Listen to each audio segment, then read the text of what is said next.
capítulo 25, versículo 24. Livro do Gênesis, capítulo 25, versículo 24. Diz assim o texto: E cumprindo-se os seus dias para dar à luz, eis gêmeos no seu ventre. E saiu o primeiro, ruivo, todo como uma veste peluda, por isso chamou o seu nome Esaú.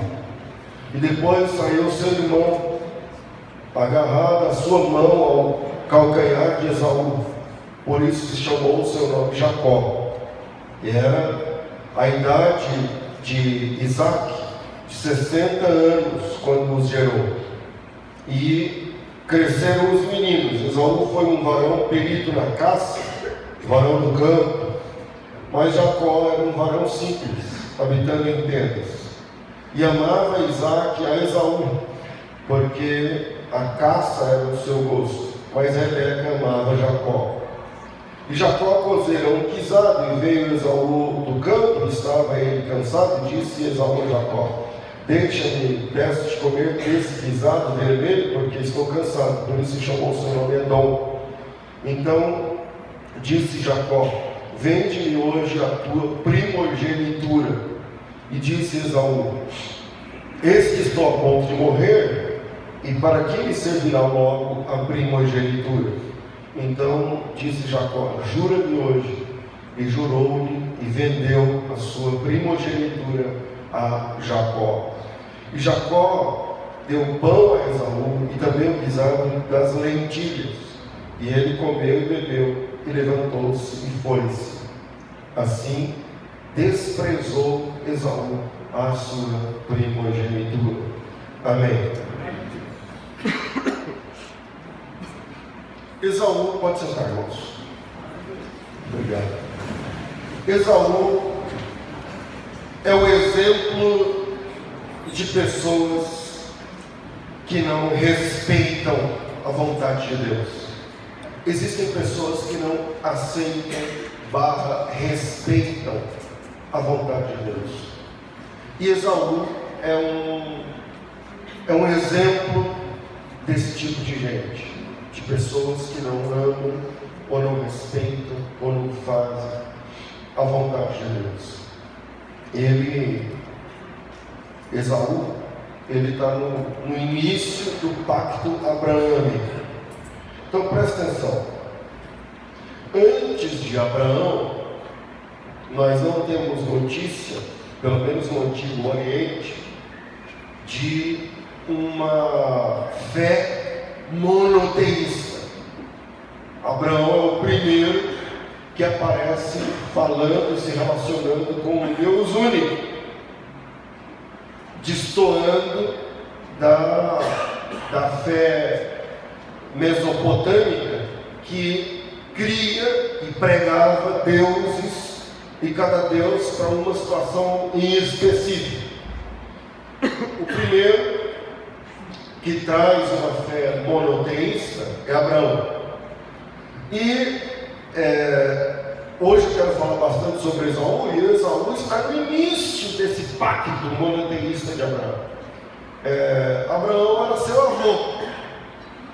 Logo, o Esaú, com certeza, ouviu muitas histórias da parte de seu pai Isaac a respeito do chamado do seu avô. Então, à tarde, à noite, sei lá, o Isaac compartilhava, né, junto com Rebeca, com Esaú, que é o primogênito, a respeito das histórias de Abraão. Como é que Abraão ouviu a voz de Deus na Mesopotâmia? Como é que Abraão resolveu romper com a praticidade?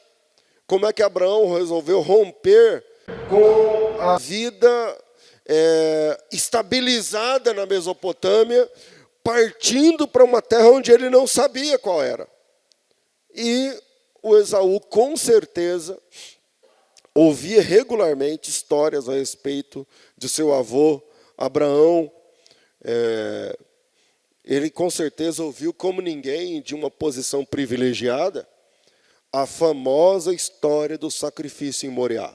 Lembram que o Abraão foi chamado, essa é Gênesis 22, para oferecer o Isaac. E o Isaac, que é o oferecido ali, que é ele seria o sacrifício, foi poupado miraculosamente no capítulo 22 do Gênesis. E agora,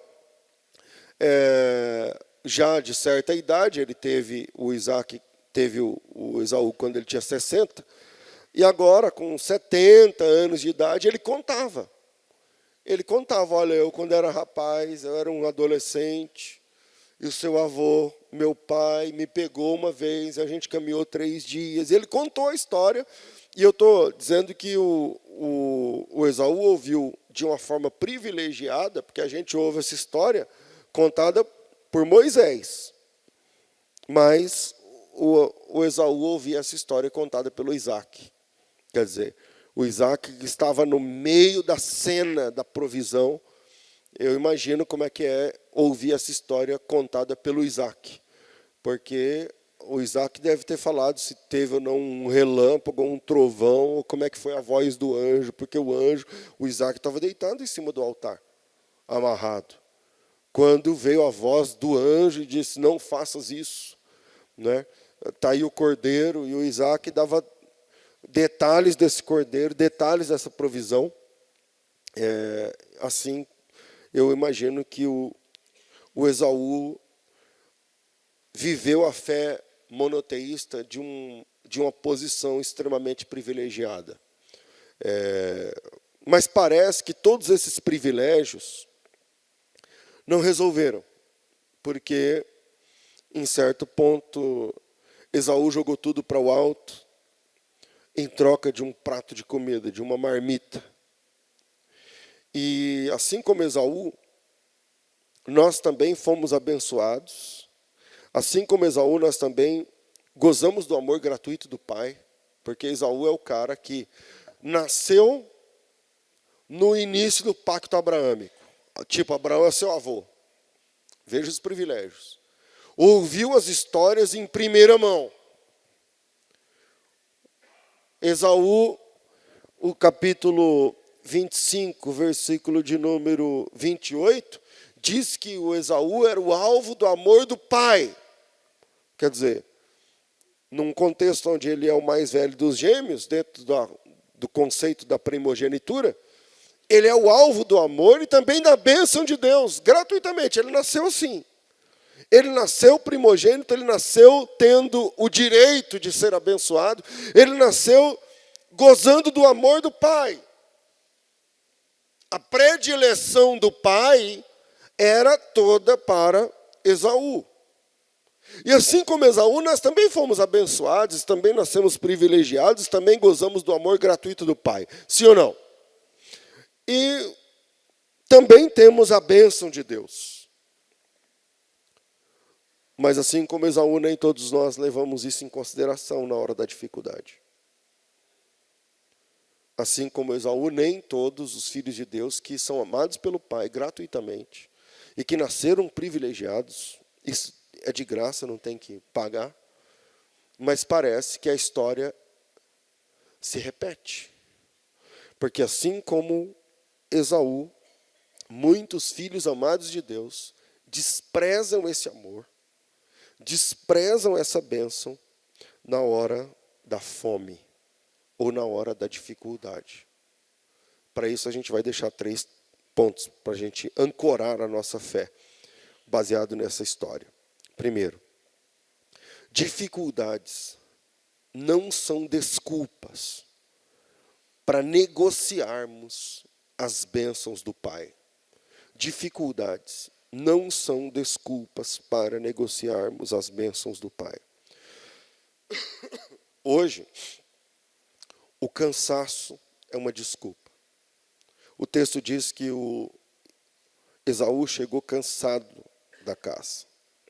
E hoje, o cansaço virou uma desculpa. Uma desculpa para não servir a Deus, uma desculpa para não honrar a Deus, uma desculpa para não obedecer a Deus. Por que você não obedece? Porque eu estou cansado. E como eu estou cansado, o meu cansaço é uma desculpa. Como eu estou cansada, o meu cansaço é uma desculpa para não servir. É uma desculpa para não acompanhar, uma desculpa para não caminhar. Hoje o cansaço se tornou uma desculpa, mas isso é só na fé. O cansaço, a desculpa, é só para a fé que serve.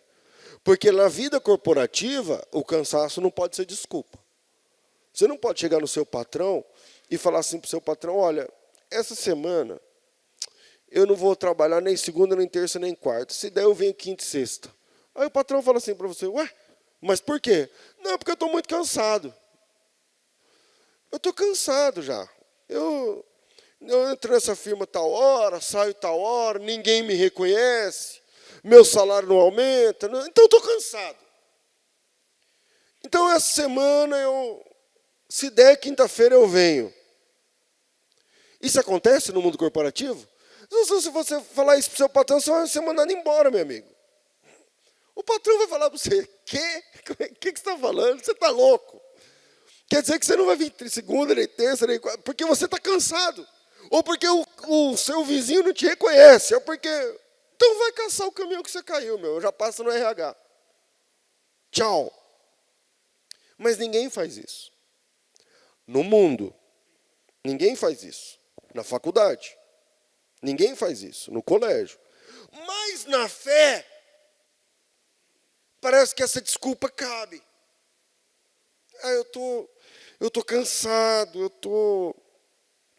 enfim, o cansaço se tornou uma desculpa. Em outras áreas, não.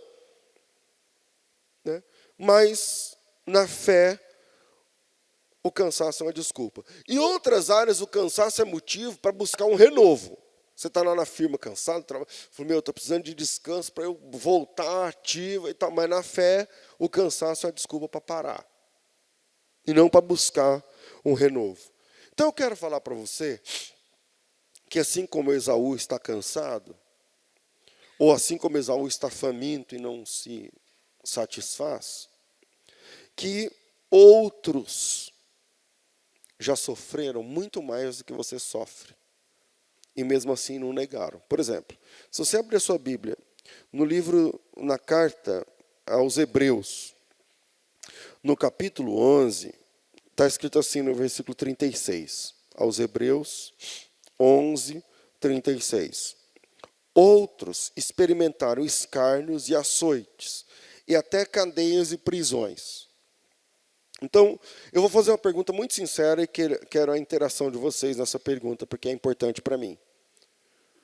Alguém aqui já foi zombado por ser crente? Levanta a mão. Legal. Um percentual aí importante. 11:36. Alguns outros experimentaram escárnios. Agora, açoites. Alguém já apanhou aqui por causa da fé? Levanta a mão. Ninguém? Um aí levantou. Você levou o quê? Um tapa? Aonde? Mas em que parte? Nas costas? Na lata. Temos um aqui. Vamos lá, continuando o texto. E também cadeias e prisões. Alguém que foi preso por causa da fé? Levanta a mão. O Ernesto? Cadê o Ernesto? Cadê ele? Nem veio. Seu pai foi quase preso?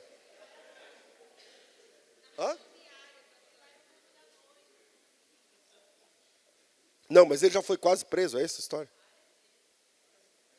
Mas nunca foi, né? Então, ainda não. Voltamos aqui para o texto. Outros experimentaram escárnios, açoites, cadeias e prisões. Foram apedrejados. Alguém já? Cerrados pelo meio.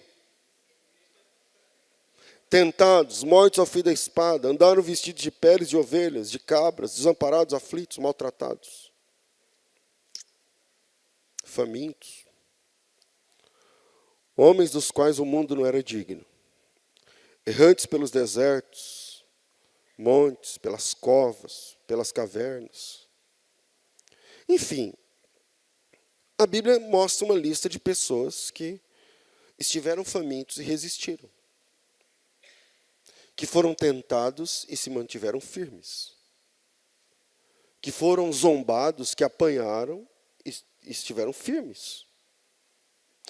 Pastor, por que o senhor está falando isso? É porque as nossas dificuldades, a nossa fome, a nossa dor, a nossa pobreza, a falta de dinheiro para cobrir um cheque, a falta de vontade, a falta de ânimo, a falta de gasolina, a falta de qualquer coisa, não é desculpa para você, irmão, você, irmã, negociar a bênção de Deus na tua vida. O Esaú, por causa da fome, trocou a bênção de Deus, a bênção que era dele, ele vendeu na hora da fome. Então, dificuldades, dores, não são desculpas para negociarmos as bênçãos de Deus. Então, se eu estou mostrando aqui pessoas que passaram fome, mas não caíram, que foram tentados e não caíram, apanharam, mas não caíram, foram presos, mas não caíram. Então, o problema não é a fome, o problema não é a dificuldade. O problema não é o problema. Me faça entender? O problema não é você ter problema. A questão é, qual é o tamanho do seu compromisso com Deus? Porque tem gente que, se alguém olhar feio para ele, ele desvia da fé. Mas aqui tem uma lista de pessoas que apanharam em praça pública, que foram presos, que morreram e não negaram a fé. Então a questão não é o problema. O problema não é o problema. O problema é a falta de compromisso que as pessoas têm com Deus. Irmão, irmã, guarda uma coisa. Suas dificuldades, seus problemas, não são desculpas para o seu fracasso. Porque outras pessoas tiveram problemas elevados à enésima potência em comparação a você e se mantiveram firmes. Então o problema não é o problema. O problema é o compromisso que cada um tem com o seu Deus, com a sua fé, com a sua posição. Pregadores irresponsáveis pregam, não, querido, você tem o seguinte, adore que tudo se resolve, vai adorando, adorando que Deus cura, enquanto você tal. Então, mas quem disse, tudo te darei se prostrado me adorares, foi o Satanás, não foi Deus. Então, dificuldades não são desculpas para negociarmos as bênçãos de Deus. Na dificuldade, pastor, então o que eu faço? Eu olho para um lado, não tem saída, olho para o outro, não tem saída. O que eu faço? Eu vou cair, eu vou perder, eu vou falir, eu vou bater o carro, eu vou perder a casa, ou o carro, ou o emprego, ou o filho, ou a mãe, ou a avó. O que eu faço no ambiente de perda? Então, na dificuldade, o meu conselho para você é o seguinte, mude um pouco o ângulo da sua visão. Alguns olham para a dor. E quem olha para a dor, geralmente potencializa a dor. Eu estou sofrendo demais, ninguém olha para mim, ninguém sofre como eu, ninguém trabalha como eu, ninguém faz como eu. Por quê? Porque só olha para isso. Pare de olhar apenas para a dor, porque quando você olha para a dor, você potencializa ela. E também pare de olhar para os que não sofrem, porque também é um problema. Você está aqui não tendo dinheiro para comprar a mistura. Aí você fica olhando lá no Facebook, lá no Instagram, do cara que só vai para os Estados Unidos, depois ele vai para a Suíça, depois ele vai para a Itália, e depois ele vai para... Porque se você ficar olhando para aqueles que não sofrem, você cai num problema chamado autocomiseração. Tadinho de mim, da minha família, nada dá certo para mim, nada funciona para mim, os irmãos estão lá deitando e rolando, e para mim a coisa não funciona, e para mim a coisa não vai para frente, para mim a coisa... Para de olhar essas coisas. Para de olhar essas coisas. Outros, na hora da dor, na hora do problema, da dificuldade, cobram socorro. O senhor não disse que estaria comigo todos os dias? Então, o problema é que Jesus não disse que a sua vida seria um mar de rosas, só disse que estaria com você todo dia. Inclusive nessa aí.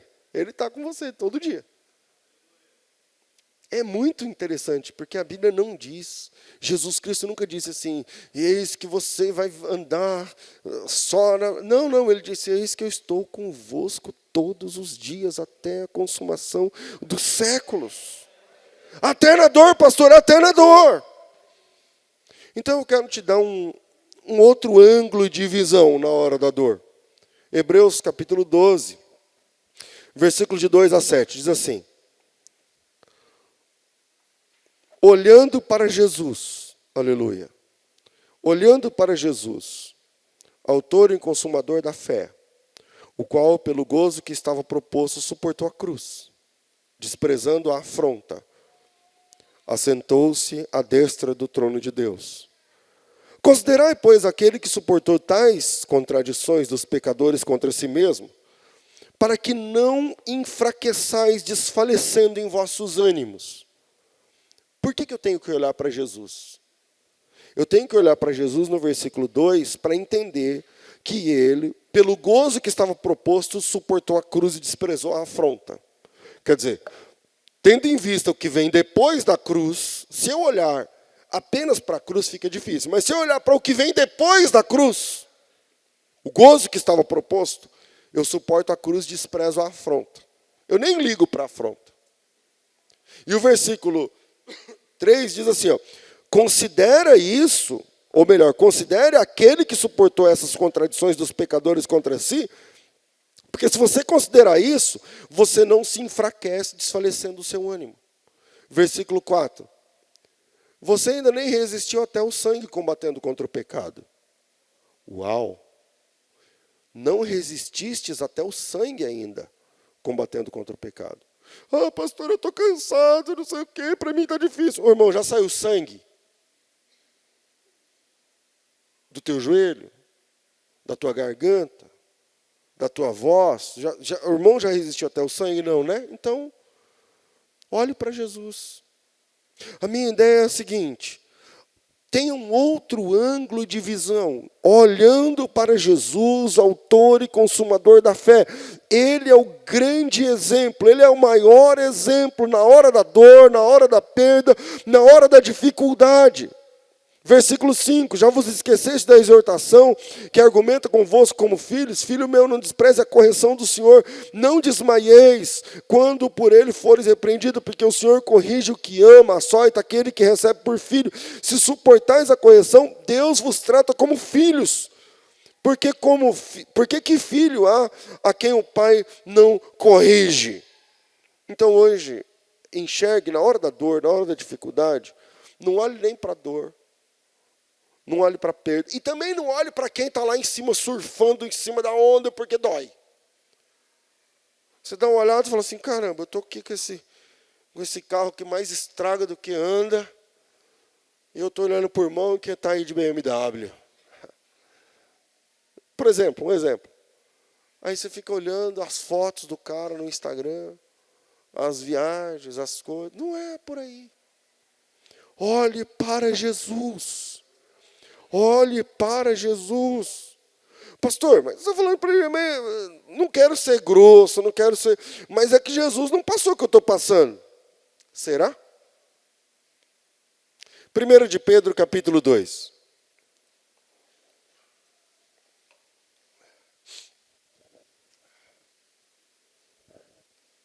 Primeira de Pedro, capítulo 2, versículo 18. Amém, irmãos? Diz assim o texto. Vós, servos, sujeitai-vos com todo temor ao Senhor, não somente ao bom e humano, mas também ao mal.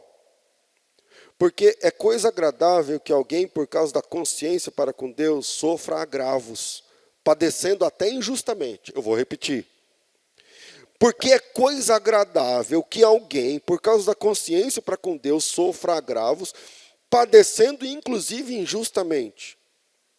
Porque que glória será essa, se pecando sois esbofeteados e sofreis? Mas, Se fazendo bem sois afligidos e o sofreis, isso é agradável a Deus. Porque para isso sois chamados, pois também Cristo padeceu por nós, deixando-nos o exemplo para que sigais as suas pisadas. O qual Cristo não cometeu pecado, nem na sua boca achou engano. O qual, quando o injuriavam, não injuriava. Quando padecia, não ameaçava, mas entregava-se àquele que julga retamente.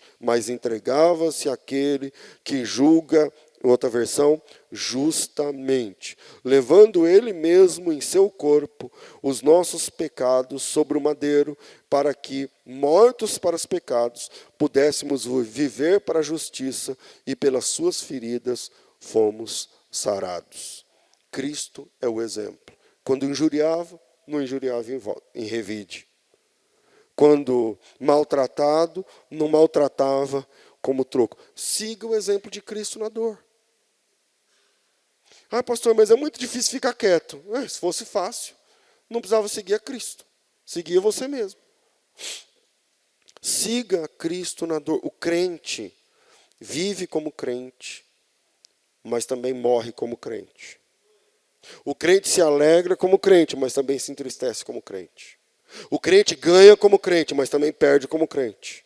O crente, ele vive na bonança como crente, mas também sofre como crente. 1 de Pedro, capítulo 4, versículo de número 12, diz assim: Amados, não estranhem a ardente prova que vem sobre vós para vos tentar, como se coisa estranha vos acontecesse. Mas alegrai-vos no fato de serdes participantes das aflições de Cristo, para que também na revelação da sua glória vos regozijeis e alegreis. Se pelo nome de Cristo sois vituperados, bem-aventurados sois, porque sobre vós repousa o Espírito da glória de Deus. Que nenhum de vós sofra como um homicida, ou ladrão, ou malfeitor, ou como quem se intromete em negócios alheios. Mas se você sofre como um cristão, não se envergonhe. Se você sofre como um cristão, não se envergonhe. Antes, glorifique a Deus nessa parte. Porque já é tempo que comece o julgamento pela casa de Deus. Se primeiro começa por nós, qual será o fim daqueles que são desobedientes ao Evangelho de Deus? E se o justo apenas se salva, onde é que comparecerá o ímpio e o pecador?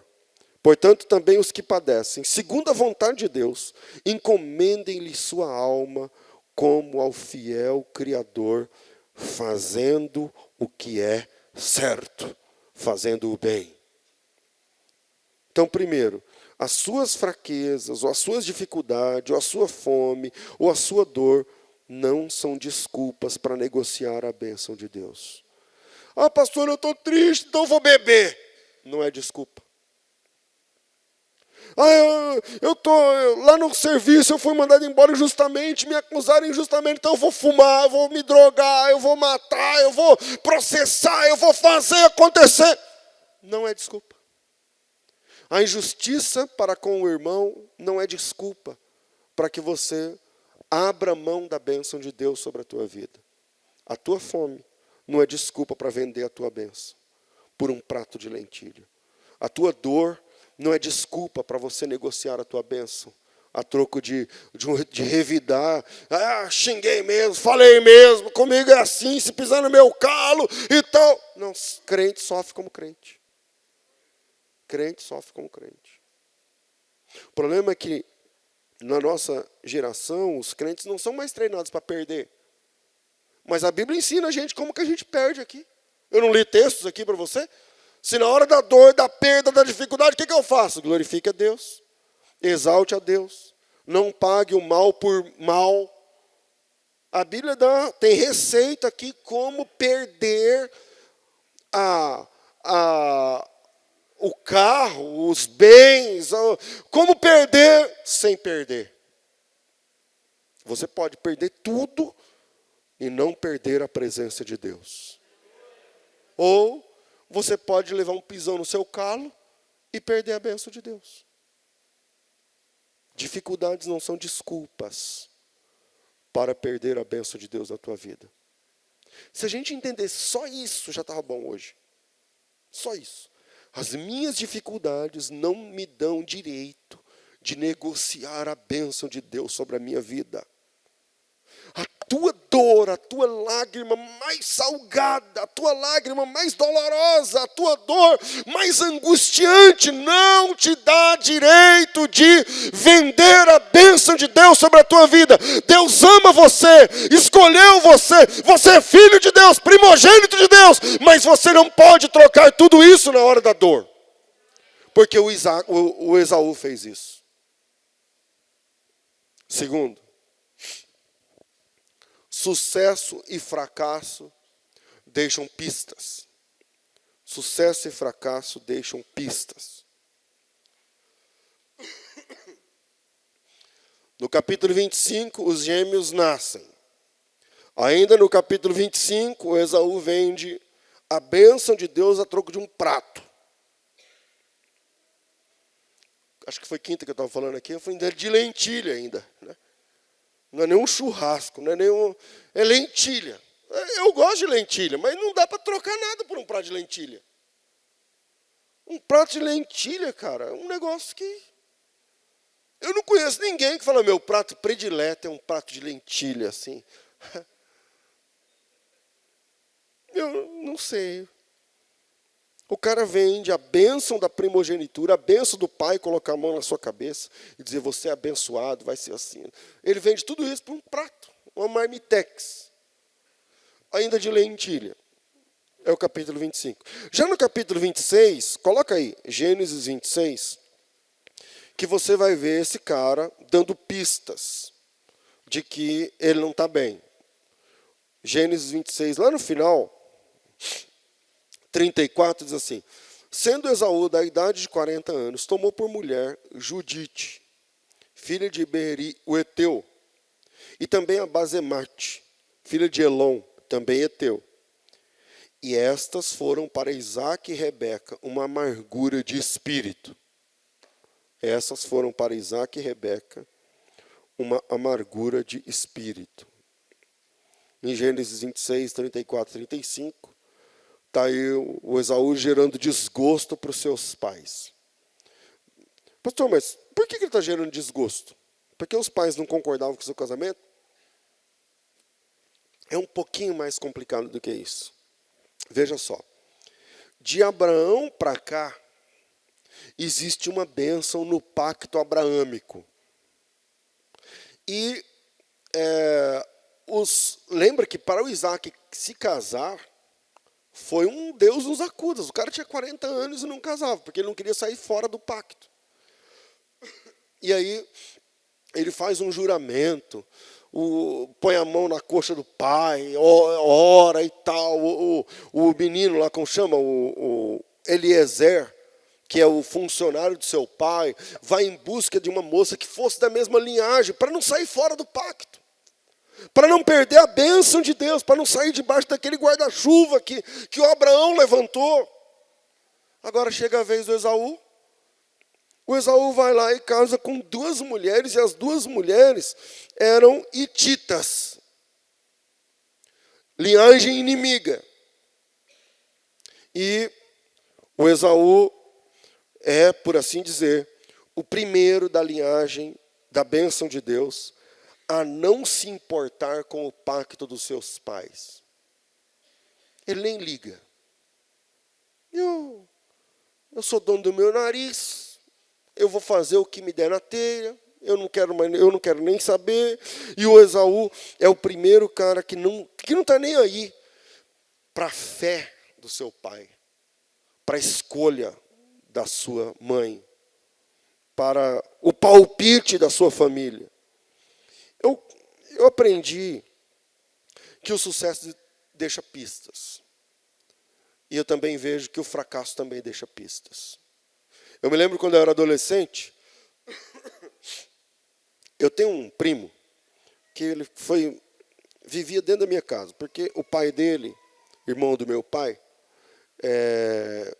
era muito bravo, era muito terrível, foi morto. O pai dele foi assassinado. quando eu era criança. E ele era mais velho que eu, então, 3 primos, ele tinha 3 filhos, esse meu tio, foram criados assim, na casa das tias e tal. E esse primo vivia lá na minha casa, porque o pai dele foi assassinado quando a gente era criança. Então, quando a gente era adolescente, ele ia lá para casa e tal. E eu me lembro que... Eu não sei se aqui teve uma febre de fliperama. Lá no Mato Grosso teve essa febre. Você teve aqui? Eu não sei. Eu era jovem para lá, adolescente.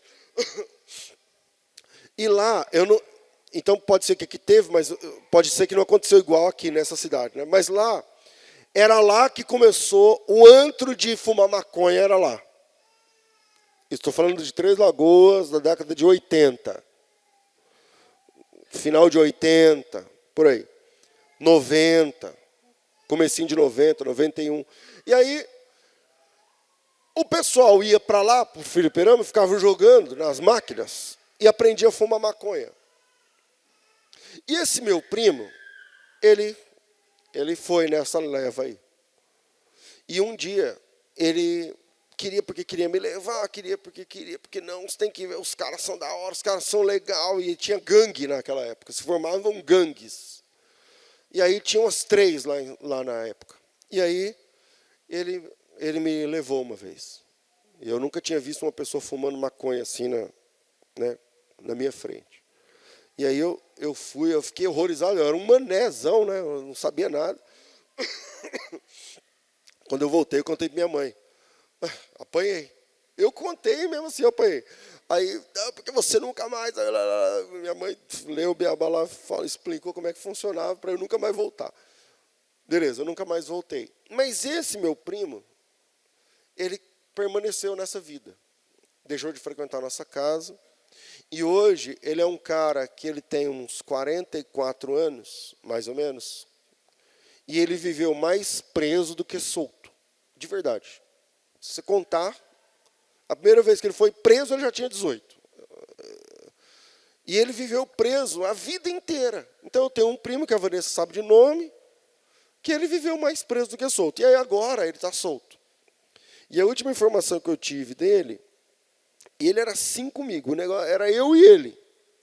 E aí, a última informação que eu tive dele foi que o meu irmão teve aqui esses dias, lá em casa, e ele falou para mim, cara, sabe quem que eu vi esses dias? Eu falei, quem? Ele falou, Luciano, o nome desse meu primo é Luciano.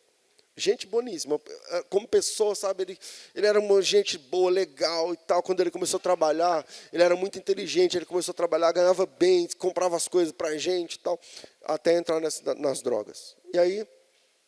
ele falou, eu vi o Luciano. Eu falei, e como é que ele está solto? Tá? Como é que ele está? Ele falou, você não reconhece ele mais. Eu quase não reconheci. Ele está pedindo no farol, descalço, todo parecendo um velho de 60 e poucos, para quem tem 40. Aí, mas envelheceu, acabou, tal, pedindo dinheiro com a unha toda, sabe quando o dedo acabando no crack? Eu falei assim, eu não acredito que ele chegou nesse nível. O fracasso deixa pistas. O fracasso deixa pistas. Eu e esse meu primo éramos carne com unha, de verdade, carne com unha. Se alguém na minha família estiver vendo esse vídeo pelo YouTube, sabe dessa história, lá no Mato Grosso. Porque quando eu percebi que ele abraçou um caminho que não me cabia, eu falei, bom, eu não vou entrar nessa. Porque o fracasso deixa pistas.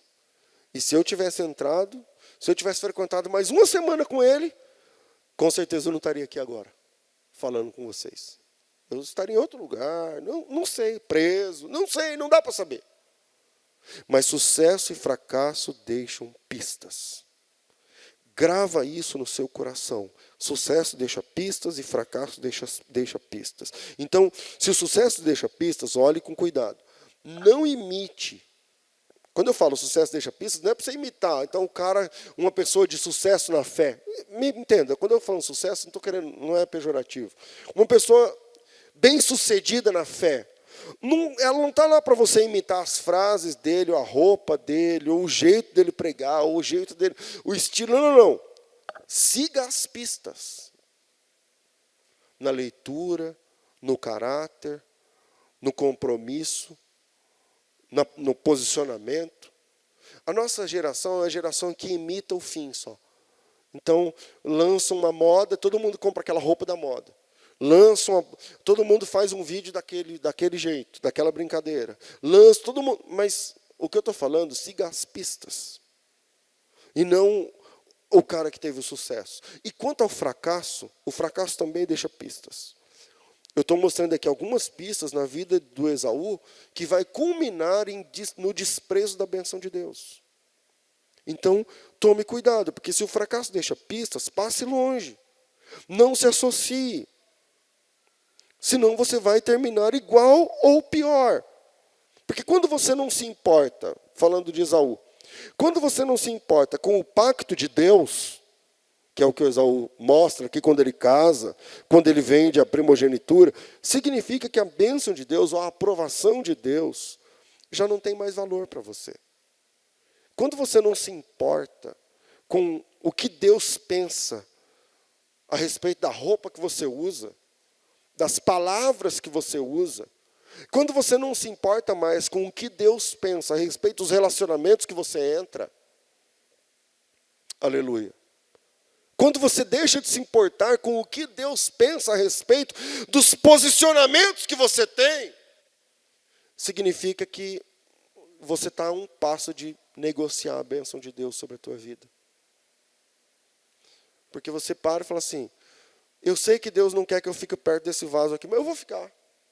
Eu vou ficar. Deus que se lasque para lá. Eu quero que Deus se dane para lá.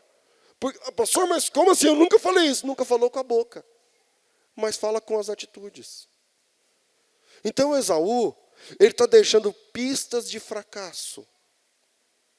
Quem faz como ele faz, termina como ele terminou. Quem vive como ele viveu, termina do jeito que ele está terminando. Falou, pastor, e o que ele tem? Como assim? Como que o Esaú está terminando? Bom, lê Malaquias capítulo 1. O que Deus pensa a respeito desse cara? Vai lá em Malaquias.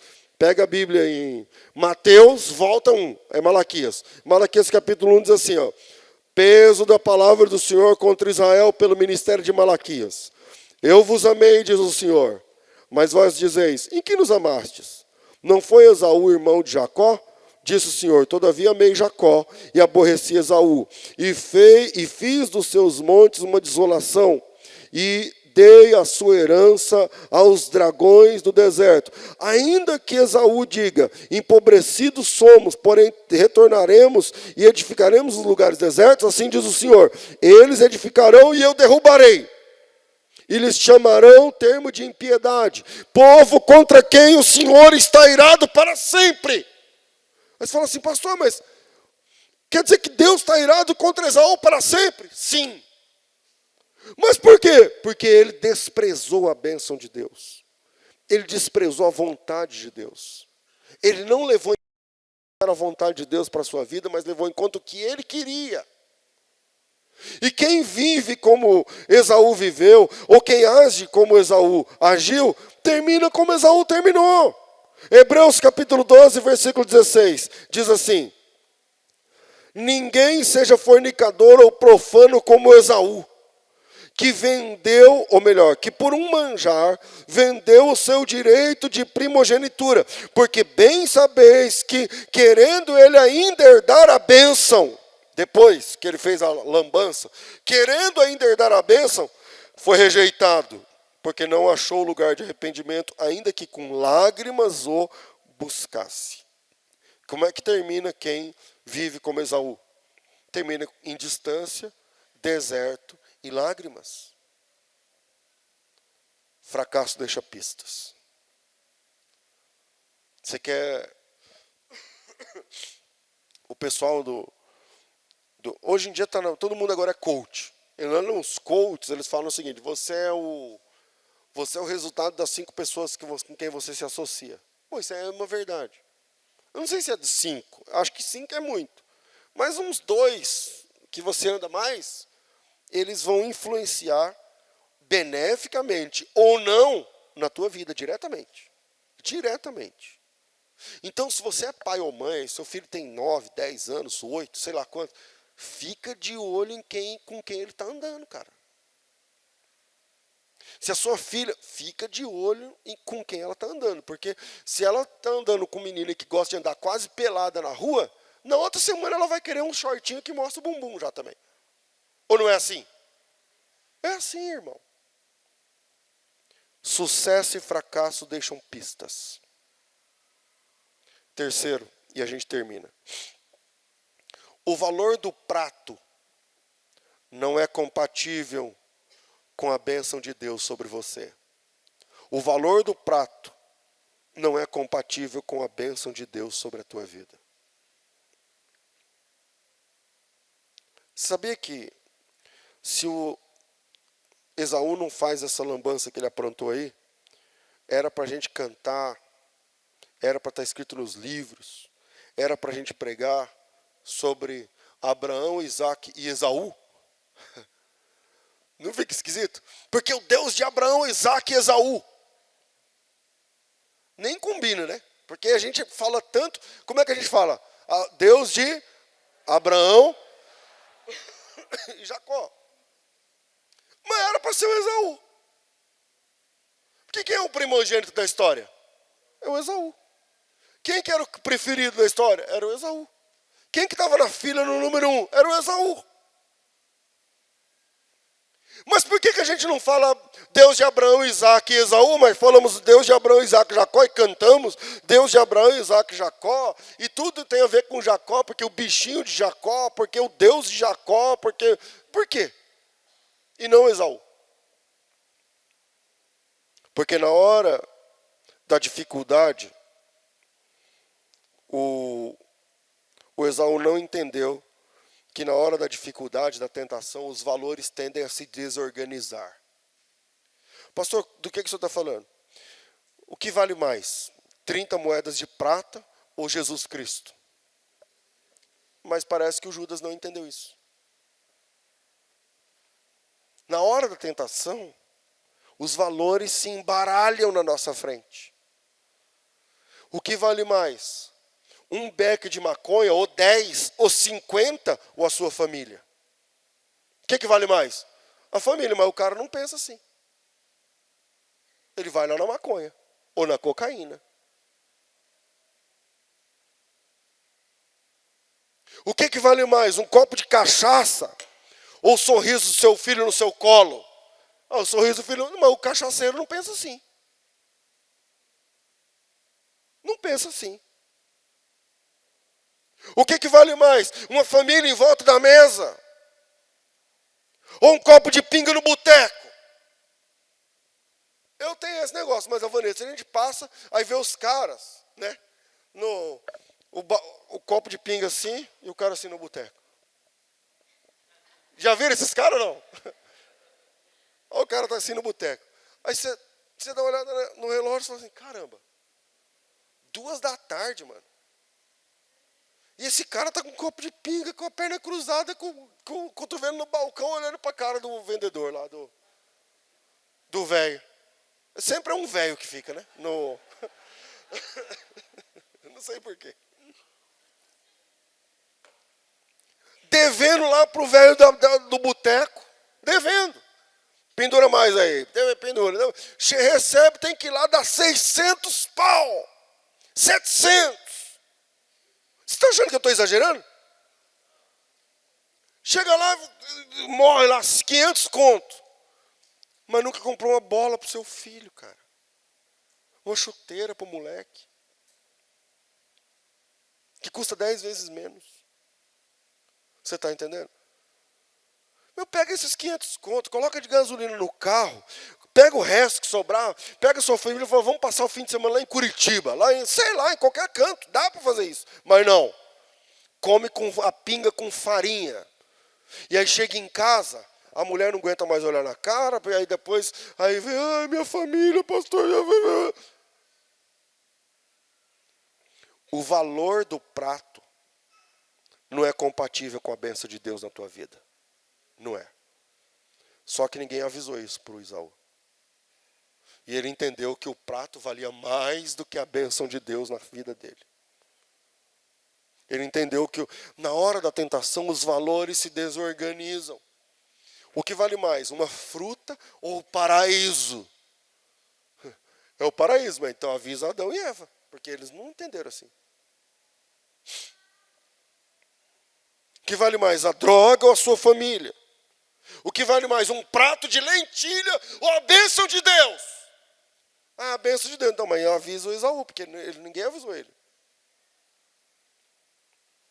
Irmãos, eu vou encerrar. Mas eu quero que você entenda o seguinte. Você, sua casa, sua família, sua salvação, vale muito mais do que o prato que está na tua frente agora.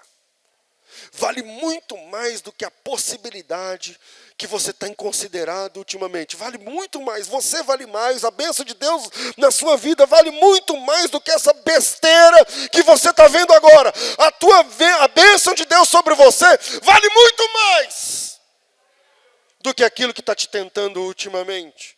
Mas a decisão é sua. Deus abençoe vocês em nome de Jesus.